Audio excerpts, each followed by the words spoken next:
adult cuss words anymore. Yeah. If you're joining us now, we just went off air and are back on again. Something went wrong with the YouTube broadcast. No idea what, but we're back. We were talking about the Kepin adapter.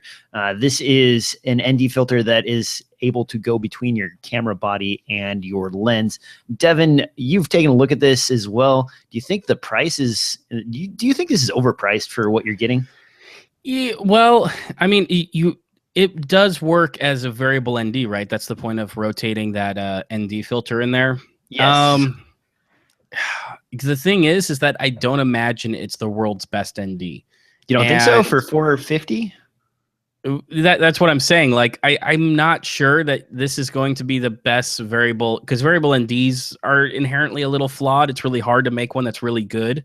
But they get cheaper as you get smaller, and this is probably only like a 36 millimeter diameter for the internals there. So they could theoretically use a really nice one for really affordable. Is Kipon using a really nice one, DJ? I mean, with a name like Kipon, of course, right? Right. Well, because Kipon has a line of variable NDs, don't they, at different thread sizes? Yes, and they're not too bad, actually. They are a little bit purple casting. You do get an advantage, though, here, because it's not on the front of the element. It's a little bit more controlled how it interacts with your camera sensor and the back of the lens element. Plus, you're focusing all the light there at the end, so it's at the end of the path instead of the beginning of the path. So a little bit less wackiness. No, I get it. It does seem a little pricey to me, though. Still, it's you know what? It wouldn't be pricey if I was like you and I had a bunch of really nice Canon glass and I had a Sony and I was like, all right, this is great, let's do this. As long as the ND actually was up to snuff, I see this being super useful, because I'm always using NDs and worried about NDs while I'm shooting outdoors. I know a lot of other people aren't. They're either turning up their shutter speed, which makes their motion look weird. Really weird. Yeah. Or they just close down the iris and they're like, I don't do shallow depth of field outside. That's just how it is. So I find this super important in order to maintain that control, especially for someone like DJ who cannot stand shooting anything above f2. Hey. I shoot above f2. That happens sometimes.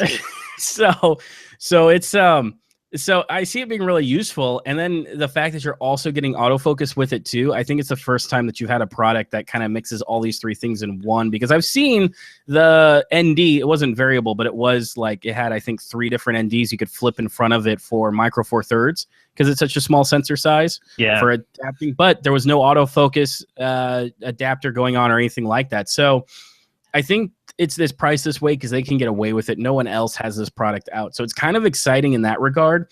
And I'm not even sure too, because it almost is kind of a narrow use case that a lot of people are going to buy it. I say the make or break on it really depends on how well the autofocus works. If it works as well as any other adapter out there, then I could say it's justified in its price. But I don't see why it wouldn't work any different from their other electronic autofocus adapters, which are, reasonable. They're as good as any of the other AF adapters for Sony cameras.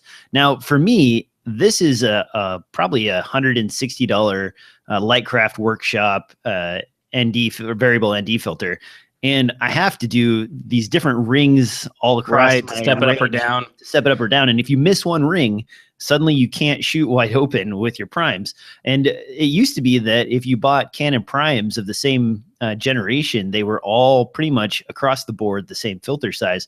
But now they've been kicking out 72s, 84 I think is another number that you see. The 24 F1.4 Mark 1 and Mark 2 have different thread sizes. The new 24 to 70 has a different thread size than I'm used to. So it used to be you could just buy the bigger one and you were good to go. Now you have to have a bunch of these step rings. And if I could just use this, I mean, that replaces probably like 6 different pieces of kit that I would normally have to carry with me. And when I'm changing lenses, I don't have to futz around with trying to freaking find the slip ring adapter to go onto the front of my camera. Yeah, and for me personally, I went a little bit cheaper. I actually got a variable ND from Tiffin, and I went ahead and just got a 72, which, since I don't have Canon glass and a lot of my micro four thirds primes are much smaller than 72, It helps to take care of some of the issues because some of your cheaper NDs, variable NDs that is, will have vignetting, as well as a few other things that go on with the fact of how they work and everything else. So having one that's slightly oversized for the lens isn't necessarily a bad thing. But yeah, I got a whole stupid thing of rings and crap that I need to like screw together, and then they get too tight and you can't get them apart. Well, and it's that's another interesting thing here. So you get that weird banding issue on wide angle lenses when you put a filter in front of it. But if you put the filter at the last point before it goes to the sensor, you're going to avoid that wide angle banding that you'd normally get because the angle of refraction for light going into it is straight. So with this setup, you could use variable NDs on your 16 to 35 millimeter f2.8 adapted to your Sony lenses, and you wouldn't have that same banding issue, which means you could shoot wide open. Wide open? No, yeah, wide open. I know you're all about the wide open, but no, that's exactly right. And I think for especially trying to keep the package small, I think that's what this works amazing for, because in those situations where I have a wide angle lens that doesn't necessarily have threading, like the Rokinon, I think 8 millimeter Cine glass doesn't have any threading on it.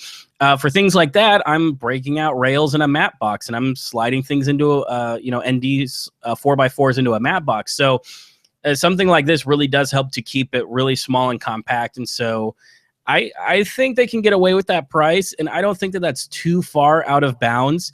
If the optics are good and the autofocus works, which we both agree, I think would be just fine on this.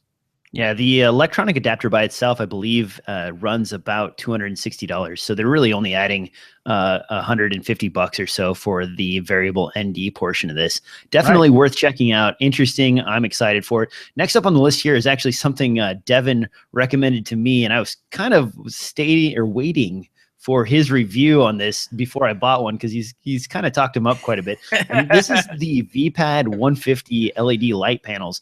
These light panels are now down to like $35 or $40. They have a very decent spread, and I don't know if you can tell or not, but I'm using one right now. I'd point the camera at it, but that's not going to work. So basically, I just got one. I'm excited about it. It has very good throw.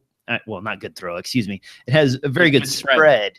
But not very good throw. You can get about 3 feet a distance out of this, maybe 4 if you're lucky. But it really spreads out like what you would see with a CFL light. I like this one for $30-some. I think it's pretty valuable for that price range, and it's capable of running off of the 2-amp barrel pin 12-volt adapter that I use, oddly enough, for all of the hard drives in my collection. So I haven't had to power this off of an MP battery. Devin, you've got several of these going from small all the way up to monstrous. I've got lots of different cheap LEDs. I'm all about the cheap, usually Chinese LED light panels, and it's amazing that they've gotten a lot better. They did start from a place that most people could, snuff their nose at and be like, that's garbage. But it's kind of impressive how far they've gotten. Like you said, though, there's not a long throw on this, even at maximum intensity. And a lot of that has to do with when you see this kind of pattern over the front of it, which looks like a tiny grate, but it's just a big piece of white filter. That usually means that there isn't actually LEDs behind that big white piece. It usually means that this is actually like a modern LED TV that's edge lit. So, and then too, whenever you see something that does multicolors, that usually means half intensity as opposed to one that doesn't do multicolor. Not that each of these come in different, because this one isn't sold in just like a 5600K or 3200K. They sell one that does both, and you have to deal with it. But that means half of the LEDs are only for one color, and the other half's for the other color. And with it being edge lit, means that you probably only have like 30 or 50 of those lights. Those LEDs, which means you aren't getting a whole lot of light, especially after you like refract it and it goes through the diffusion and everything else. So this works great, especially like the one you've got, which is about this size. I was going to show mine too, but I'm actually using it as well. So we're both, but it's about this big, which means that it'll fit in any camera bag just fine. And it actually works really well for an on-camera light. I know that it's not necessarily the most flattering situation, but if you are doing documentary or ENG, the fact that it has a short throw isn't as important because you're usually pretty close to the subject you're filming, but having a big soft source looks way better than being up close with a hard source. It's going to give you a lot of harsh shadows and is not going to look flattering. Because hard shadows, I'm all about them. Don't think I'm some guy who walks around like with China balls all the time, and that's how I light everything. But if you don't have much of a choice in how you position that hard light and you're just shining it from the front, it has a specific look, and it's usually not that fantastic. So having something like this, even though it's a short throw, I think it works. One thing too is that the build quality on it's fantastic. There's a lot of LED lights that are cheap in this price range where the build quality is garbage. And while I have one or two critiques about it, which would probably, come up in the interview when I kind of finish this off, the big thing with it is that I'm really impressed with how tough it is. The body of it's really nice. I like that it has, it doesn't have a locking battery mount, which is a little disappointing. But the battery mount is strong and it's good. I like that it has a switch because a lot of them don't even have switches. So you always have to reset your light when you turn it on.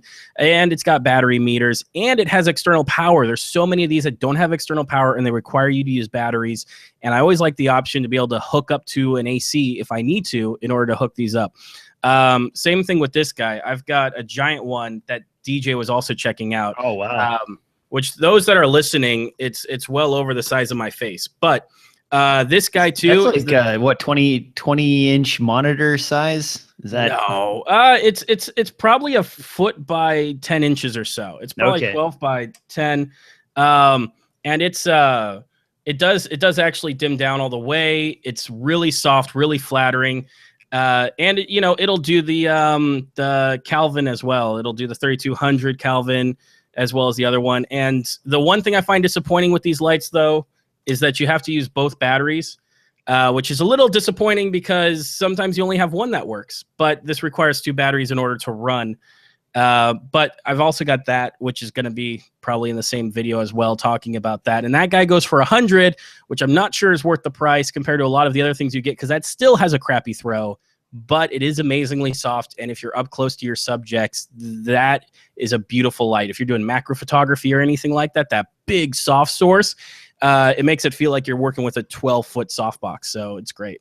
Yeah, being able to mount these in a vertical pattern is something that I was kind of excited about, having this sort of up and down, and the fact that you can kind of sneak a camera in between two of these and get this within 3 or 4 feet of your subject that really fills in the light pretty well. And a lot of times when I'm shooting interviews, I will have some close-up shots and I want to be able to make it look like light is coming from a window, even though it's dark out or whatever. And being able to have these close to the subject is really nice. It's also way better than the straight beam formed from the torch LED bolts that I also love, but don't use quite as much. Basically, I might order 3 or 4 more of these just to really, you like it that much at $39 a pop, man. And I have a ton of little power cords that will run these. So I don't really need the battery option per se. I have better lights for that sort of application that run off of large batteries. And for basic lighting, setting up little things and, carrying them around, I'll just plug them in. I can't see why I wouldn't buy more of these for that price. A whole set for $150. Wow. That's cheap, right? It is cheap. I mean, if you're in a situation where you don't need absolute control over your light, because this is something that you wouldn't use barn doors on or anything like that, because the spread is so wide. That's where most of your energy is going, is in all directions. All right, next up on the list here, I've gone kind of wacko when it comes to Micro Four Thirds, and I don't mean wacky. It's just I made a joke as I was typing this out that I've gone prime time. Well, I currently own now an entire set of Voigtlander primes, and originally I'd kind of pulled away from that because they're so expensive. Initial offering prices were somewhere in the range of $1,200 to $1,300 a pop. Now you can get these Voigtlander lenses, the 17.5 millimeter f/0.95, the 25 millimeter f/0.95, and the 42.5 millimeter f/0.95. All of those are under $750 on Amazon, eBay. And if you look around used, I think I paid around $500 a pop for this. So that's $1,500 for a very sexy prime set. I feel like the only reason why you have a full set is because of an accident. Yeah. So Devin's laughing. Occasionally, for sport, I hop on eBay and I put out ridiculously low bids, and I don't generally expect to win, but when I do, I end up with a lens. And in the case of the 42 millimeter, 42.5 millimeter f/0.95, I ended up winning that guy for like 550, I think 575, something like that. I wasn't planning on buying it, but now congratulations. And I will say that the 42.5 f/2.8 is a substantially better build than the 17.5 and the 25 as far as loose bits. So I'm operating this right now. It's very smooth throw, very good feel in the hand, and nothing wiggles inside of it. On the other hand, the 17.5, it kind of has like a little bit of a jiggle right there that you can actually see, which is unfortunate. And the same thing in the 25. It's got a little bit of wiggle right here. That is something to be mindful of. Both Voigtlander and SLR Magic, I feel like, which will be interesting when we both bring our 25s to NAB. But both of them I hear from both sides, have small quality control issues. So that's always something to keep mindful of. I haven't had problems myself, except with the SLR Magic, the cheaper 35 millimeter that only steps down to 1.8. That lens has quite a bit of wiggle in the throw. So repeatable focus is pretty difficult. You just have to keep focusing it by eye. It's not the end of the world. And for a prime lens, it only costs maybe $200 or something like that. It's not terrible, but it's something to keep mindful of, is that I've heard, stories of loose focus wheels on both the Voigtlanders and the SLR Magics. They're all, the image quality out of the Voigtlander lenses is really great. I can't wait to mess around with Devin's and compare side by side to see how they stack up. Moving on down the line, I've got this. I'm using it right now. It is the Magwell. I don't know how you pronounce it. It's a USB to HDMI converter, and a number of you have asked why I have delays in my audio. And that's because I'm using a GH4 for the video capture, but the audio is coming in via an alpha sound card separately. So because of that, there's some weird issues that I haven't quite worked out yet. Now, they are selling for $399 a nicer version from InnoGenie, and that is capable of capturing 4K 30 frames per second via HDMI. Devin, do you see any reason to 4K spend 4K for 400? No, absolutely not. Okay, that's what I thought. This is if you need it, just because of your production workflow or something like that, you're like, I need a capture card and I need it to be 4K because that's our broadcast format or something like that, or your DIT or something, then 400 really isn't that bad of a price. But a lot of people don't have 4K sets. Even fewer people have 4K monitors. Because I feel like that's even more exclusive. As much as we talk about a lot of 4K monitors, and DJ's got a giant 32-something inch or 40-inch 4K monitor, a lot of people, I feel like, don't have 4K monitors, and very few people have actual 4K TVs or even a way to put 4K in that TV. So 4K as a distribution format is still way out there. I know that we're already jumping on top of acquisition, and that's just because of its utility to be able to fix things in post or visual effects, to have that extra detail. It's the same thing as like shooting RAW. There's no RAW distribution format, but having that ability in post-production can go a long way on projects. In this case, though, for like normally where these cards are used, broadcast streaming and what have you, nobody's dealing with 4K. I think YouTube maybe technically streams 4K, but I don't believe Twitch does or other networks. But nah, YouTube actually slams it down to 720p. Yeah, okay. So, YouTube is still early on it. About having 60 frames per second, which, right. No. And for the gaming Let's Plays and everything else, I get the 60. I'm not against the 60. But I feel like if you just wait on this until people actually, like, a lot of people have 4K TVs, and like Google starts selling a Chromecast that'll display 4K footage on your 4K TV. I mean, like, when it's that ubiquitous that generally everyone who's really into tech and whatever has 4K sets, then this 4K capture card will probably be $200. Like, by that point, there'll be enough people selling and making chips, because I imagine the way that this works is it has a built-in H.264 encoder. Chances by then it'll have an H.265 encoder, and it'll be able to fit your 4K stream inside of USB 2.0, with no CPU overhead and stuff like that. So I feel like let's not go to USB 2.0. Come on, man. Let's keep it in the 3 range. Well, I'm saying in terms of the necessary bandwidth. Yeah. Because my 1080p capture card only needs 2.0, because it's already doing the conversion inside the chip rather than going raw data to the CPU and having it crunch it down. So because of that, I'm like, just wait on it. Like, obviously, if you need it, you need it. But otherwise, he bought a really nice one, because I wouldn't spend that much on a capture card, $300. I've got one right here. This is the one I'm using for this stream right now. And it does get kind of warm. It is USB 3 to HDMI.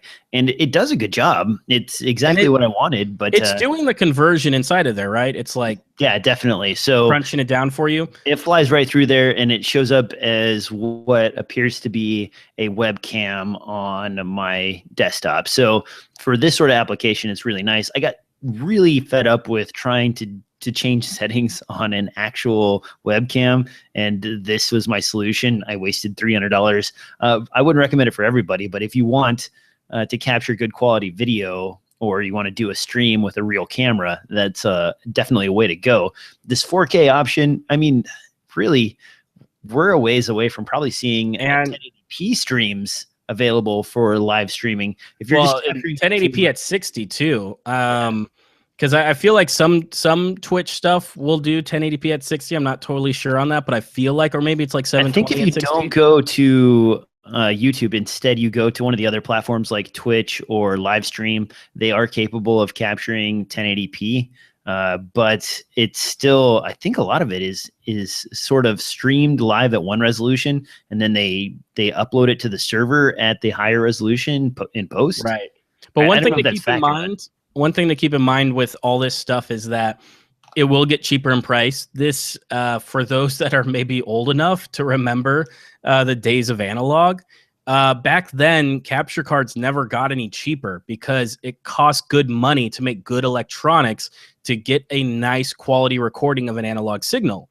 And if you bought a cheap one, you just ended up with a crappy signal, and there was no way around it. Since everything now in the video production workflow has gone digital, these capture cards are cheap, because they're just taking ones and zeros, turning them to other ones and zeros. And it's not like a tuner card or other things that require like high quality capacitors and all kinds of stuff in order to get a really clean analog signal. So, back in the day with analog, I'd be like, that's how much good quality, costs. So you just pay it now. It doesn't matter. It's not going to ever get any cheaper. And now that everything's digital, it's gotten way cheaper to get pristine, perfect quality capture that, we just imagined wasn't a thing back in the days of analog. Now, I wanted to move on to talk about this guy right here. And this is a camera I've been complaining about off and on for several months. This is the Zcam E1 from Zcam.com, and they initially released this as a Kickstarter, and I was one of the people that got on the Kickstarter. Now it's available for pre-order, and I think it's even shipping on B&H if you take a look there. I wanted to update you guys on the firmware that's going on, or what the firmware release that they've given me for this camera. It's only available through the Facebook threads and through the private forum, so you have to kind of search for it. And I can add a link if anybody's interested in it. I don't know how many people besides myself are actually using this camera, but they're up to firmware version 0.26. And that's up from 0.18. This is the number of revisions. And I can finally start to say that this camera is working pretty well. Image quality has gone up substantially since then. Features have improved. Still no audio level meters on this freaking guy. And some of the controls can really only be accessed properly via a cell phone and Wi-Fi. But they've gotten a lot better. Where before I would say this is a definitely don't buy, with version 0.26 out there, I would say if you have an application for it, I would consider it. It's still a little spendy at $699, I think is what they're offering it for pre-order. But if you think about this compared to a G7 or the GX8, this is capable of outputting HDMI while you're recording. So that means you have a video monitor that you can use, and it does offer up the same size sensor from Panasonic as those cameras, as well as the GH4 I'm shooting on. And now that they've sort of gotten the quality settings working, it's pretty darn good. Doesn't have all of the settings that you'd see in a GH4 body, as in it's missing basically color correction that can be done in post, and the Z-Log, which is supposed to be a log format for this, is utterly useless. bother with it, it's crap. But that's where I'm at on the G or whatever, the Zcam E1. Devin, you interested in this now that I've like started to turn around? Now that you don't absolutely hate it, right? Oh man, I was gonna throw it away when I heard about it so much, about how you just didn't want it anymore. No, it's good to hear that the company is actually dedicated to the product. I think that's pretty important for them moving forward. For me, it's a bit of a, I have to compare that. I know you mentioned like the G7, that is right in that price point, but I also would consider looking at some of the Blackmagic offerings, because they have some tiny mini micro Four Thirds cameras. They're about $1,200 though, aren't they? Yeah, but they include lots of features depending on which one you want, because they got a 4K one I think is $1,200. The 1080p one with the built-in SD card is cheaper than that. Yeah, so the $1,200 one, that does use Canon batteries, but there's basically almost zero control of it unless you have a shuttle, one of their monitors. Is that the case, or does it have Wi-Fi built in? I don't think it does. Good question. I thought you had to control it all by wire via for the studio you did. For the studio you did, that's me. I don't know what the heck I just said. That this Amazon Echo thing has been flipping out more often than it did in the past. Maybe something's wrong. But back on topic. No, the products, the Blackmagic Mini ones, I think what you're talking about, the 4K one that's built for just studio use. You're right. You need to hook it up to an Blackmagic ATEM switcher if you want to control it.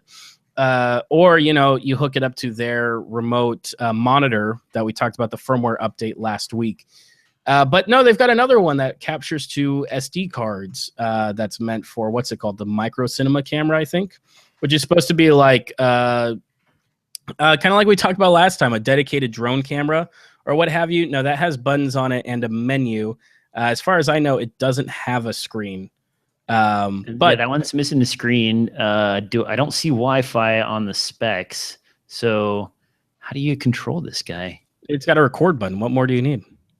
Well, yeah, but what if you want to like change settings? No, I think you do that with SD cards, to be honest with you.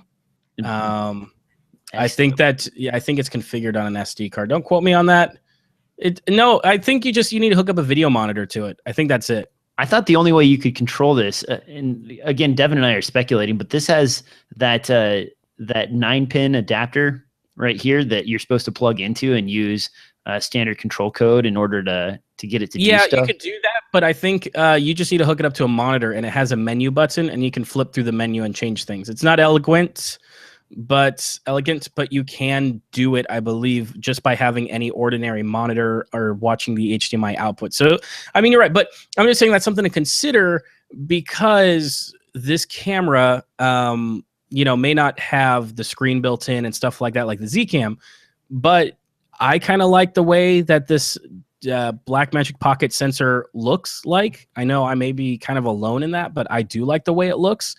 And I like the small form factor, and I like the expansion port and things like that, so I can have different options for it and fit it into different places. Because that's what I feel like the Zcam is built for. They're trying to make a drone camera, a mini action cam, something that's like better than a GoPro.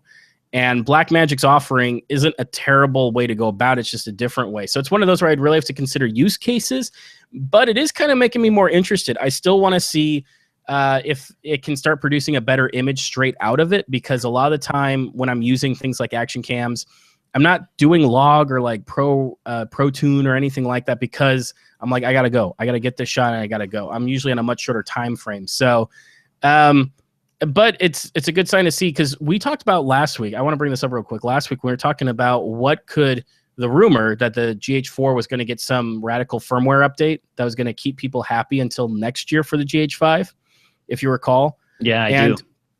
And so I just got me thinking, and I started looking, and I go, man, they have really been updating the crap out of the GH4. I know it's not all features that everyone has been using, but things like adding timecode HDMI output is an important thing for some workflows. Adding an anamorphic mode, which is like a very narrow use case, but still like gives flexibility to the camera. As well as then the vlog function and stuff like that. Like, they've really gone a long way in adding a lot of smaller features that honestly don't apply to probably most of their users. But I think it goes to show that they're very dedicated to making the best product they can for their customers. So, I mean, I'm not a fanboy, because there's plenty of things that are wrong with the GH3 and GH4. No camera's perfect, but it's something that like makes me like, it kind of made me reanalyze and go, you know what? Firmware updates can actually do a lot depending on the hardware. So I don't know, man. If Zcam keeps it up, I don't know. I may be looking around for one.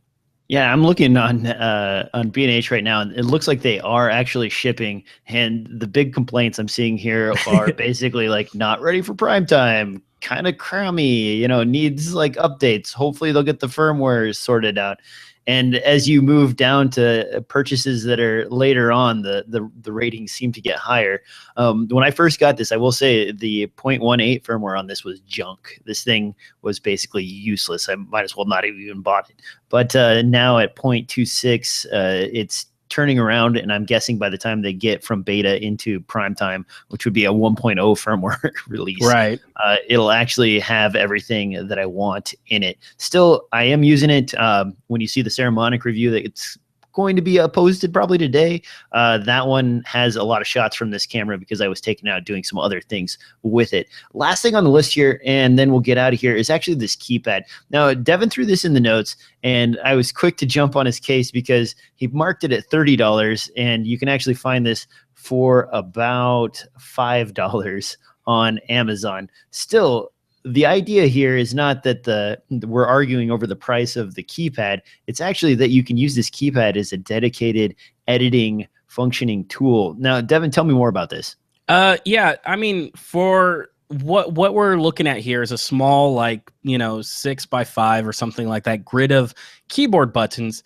And usually they do post a picture in the Instructable that they're looking at the X keys, which X keys is kind of somewhat of an industry standard company that produces lit keys that you can customly label and program on a lot of different systems to do a lot of different things. And those usually go a little bit past $100, $130. And so some edit suites will have that set up for certain uses. Usually they're mostly dedicated to doing live production stuff or for doing stuff in a rack where you don't necessarily want to pull out a keyboard and all that kind of junk. So, but here they're pointing out, hey, you know what? You can just get a really cheap keypad that's USB and write macros to it, and then just stick on your own buttons. And so here, the Instructable, it's not like it's anything complicated or necessarily new, but more of just like kind of like, hey, here's a really nice example of somebody who's doing it, right per se, where they print out all the little buttons and they label them and they tape them to the keypad and everything else. And it's just a way for you to take really complicated stuff or shortcuts that you use all the time and make it easier to access. Me personally, like I've mentioned before, I've grown up with video gaming on a mouse and keyboard. And so for me, the keyboard, having my left hand on the keyboard, pressing a bazillion buttons and then keeping my hand on the mouse works really well for me, and I can get a lot done. And I do have a keyboard that's got built-in macros. But where I do see this being useful is in cases like ingesting, where you're going through a list of like a bazillion different clips and you need to organize them and tag them and label them and do all that kind of stuff. Having a keypad that's just kind of dedicated to ingestion can either like, keep your hand off the mouse, so you're using it for inserting or putting it next on the timeline.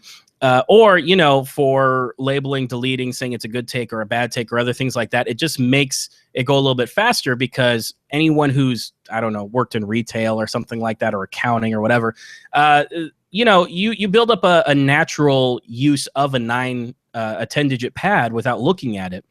So if you're able to do that, then by you programming all these keys, your fingers already have that muscle memory of where to hit what key. And then it's just a matter of remapping your brain to saying, well, when I hit what was 1, it's actually going to do an insert edit. So doing that can really help to speed up workflow. You can also just use it for very complicated stuff, being like, oh, drag this clip into here and then apply this filter on it and then do this to it and bring that all into one button press. That's a little bit more advanced. I don't know even if the software that they advertise, the free software they advertise in the Instructable can do that, but I know that auto keys can do that, and I'm a big fan of auto keys for doing some very and you could always link it with scripting in either After Effects, Premiere Pro, or Photoshop. If you're trying to repeat multiple tasks, you could tie that button to a script. Yeah, and there's ways of doing that as well. Well, there's more complicated. There's a few editors I follow who are like, I want to press a button and have it like apply this effect, and the only way to do it is for auto keys to go search for that piece of text on the monitor and then click on it for him. Oh, and wow. move it like that. Just because there's certain limitations to the software, and so if you're really trying to be super uber efficient, you need to get creative about your workarounds, because not everything can be done with a shortcut key or with a script on Premiere, unfortunately. Which I don't blame Premiere for, because it's or Adobe for, because they have very complicated software, and it would be even more complicated if everything was scriptable, and it'd be even more hard to use. So, can you think of an example where you couldn't get it done with a script and you'd really need to have it like do multiple things simultaneously? Because nothing's coming to mind. Sure. If you have a clip selected inside of Premiere, okay, and you want to press one button and have that one button apply a green screen with a custom preset. Wouldn't you just save? Okay, I would just copy and paste. I would Control C a preset that I already set up and Control V it across a bunch of. Right. But it's one of those where, let's say you're working on several short videos, so you're opening up a new project each time, and then you're like doing other things in between, so you're using your clipboard for other activities. So it's one of those where, like, if you want to be really efficient and you're doing a lot of short videos or something like that, imagine taking something like that, which is like 5 or 6 clicks, and making it 1 click. And even though you may only do it a couple of times a video, if you're doing 5 or 8 videos a day, it can really help to speed things up. So I have and I don't know if this is a thing that I'm the only one that uses it or what, but I have a clipboard system. And it's like an extra app that you run on your computer. I don't even remember what the hell it's called, but it'll give you like 3 or 4 clipboard savings, or up to 10, and you can save them simultaneously. So then you can just select one, and that'll be in your clipboard when you're ready to Control V to something, and then you can select 2, and it'll do the same thing. I'm probably bypassing the whole point of what you're talking about, though. So I'm not. No, that's a good solution too. If you're very into clipboards, I'm more into dedicated macros, because I like to do a lot of stuff without thinking too much about it. So once I have like a muscle memory built up, I don't have to think about it. But for other people, instead of like writing custom stuff for every single thing they do, it can just be easier to have multiple clipboards, where just like, oh, on this project, I got this and this and this copy to these, and I just paste that and do that. So, but there's a ton of built-in shortcuts to Premiere that you should learn first if you're new at editing, things like alt dragging clips. And there's lots of videos and tutorials about the basic shortcuts, which I think are incredible. And I think just learning the 20 or 30 most used shortcuts in Premiere will already make you 10 times faster at editing. Yeah, V is really handy, guys. So just remember that V. All right, I'm done. Okay, so we've covered everything on the news. Devin, you got anything else before we get out of here, man? No, man, I'm good. All right, this has kind of been a weird show since it got split up. YouTube, if you guys are watching this, you made it to the second round of the show. For some reason, it stopped broadcasting, kicked Devin and I out of the live stream. We will be back next week with even more stuff. I don't know what's going on next week. Devin's got a review coming up from Asden, and I've also got a review coming out for that Ceramonic system that I was talking about. One question that came in, and I want to address this really quick. A number of you have asked about the channel assignment for the Ceramonic RX and TX10 system. It is in the 600 megahertz band. band range or 600 megahertz spectrum, which is due to be auctioned off.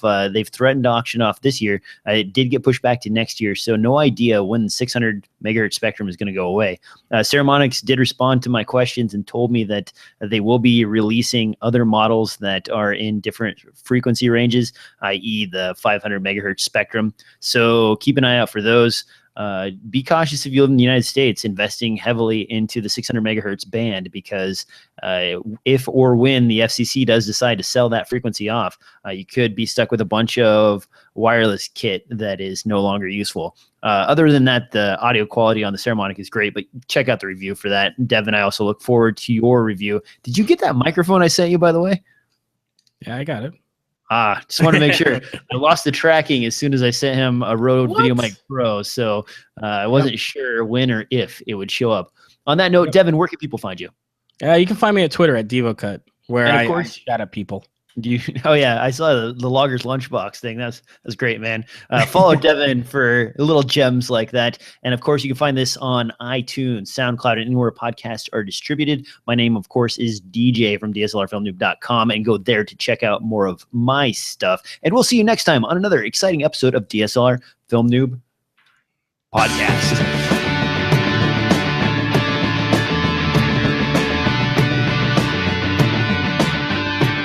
How great would it be if the stream cut out right then?